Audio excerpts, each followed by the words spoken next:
Good morning, folks. This is take 3. Take 1, I blew it with the timing. Take 2, my wife said, if you put that out, you're going to be in trouble, Brian. So rethink what you're going to say on this. Okay, I rethought it, and she's right.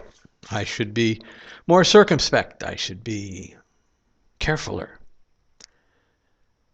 And as she has a doctoral in peace and development, she probably knows what she's talking about. So I've listened to her. Now, here comes the basic line of the story. Prime Minister Stephen Harper, Prime Minister of Canada, has come to the Philippines to sign a peace agreement. Well, actually a defense agreement, according to the newspaper. The reality is, according to the newspapers I've read, he's come to sign a deal to sell technology/weapons to the Filipino government.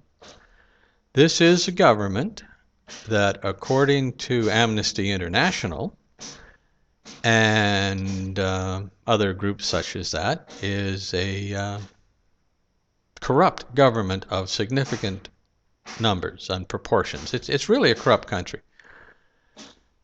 It is a place where the first thing my wife taught me when we moved here was, don't go ask a guy in a uniform for directions. You don't really want to trust people in uniform with guns. There are warlords.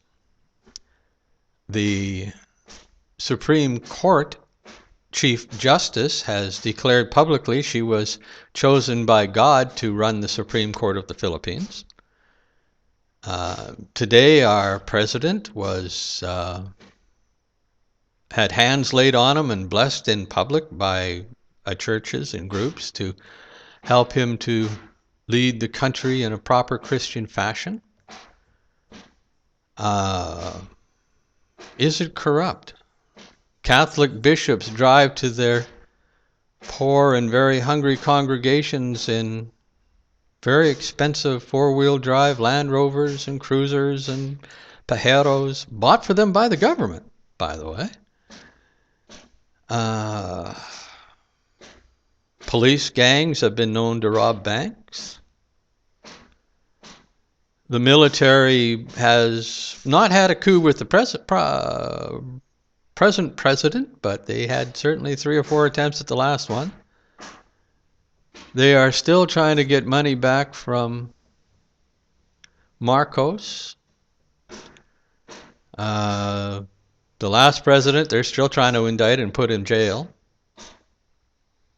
So yeah, there's a lot of corruption here. There is never enough money for schools, but always enough money for more weapons.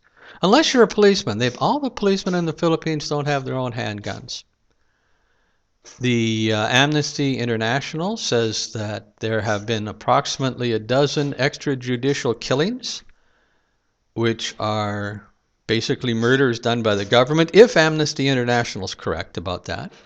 There's no one in the government saying, yes, we're doing this. In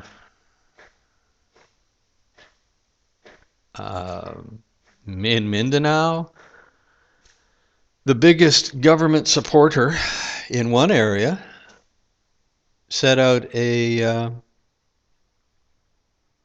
ambush when there was an election coming up and managed to kill about 50 people. Many of them newspaper reporters. You may have seen it in the news. At least it's alleged he was, I should say, because so far they haven't come to trial. Lord knows when they will.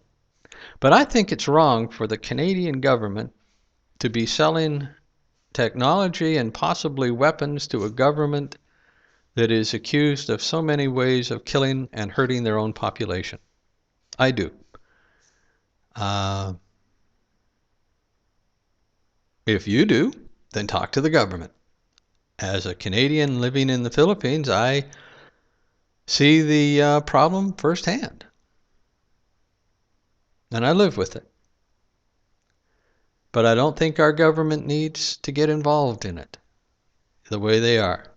I mean, it's just a simple fact of life that one of those undeclared, under-the-radar wars that the U.S. is involved in right now is in the Philippines. They've got gunships and troops down here. So think about it, Canada. Do you really want to sell weapons and technology to this government?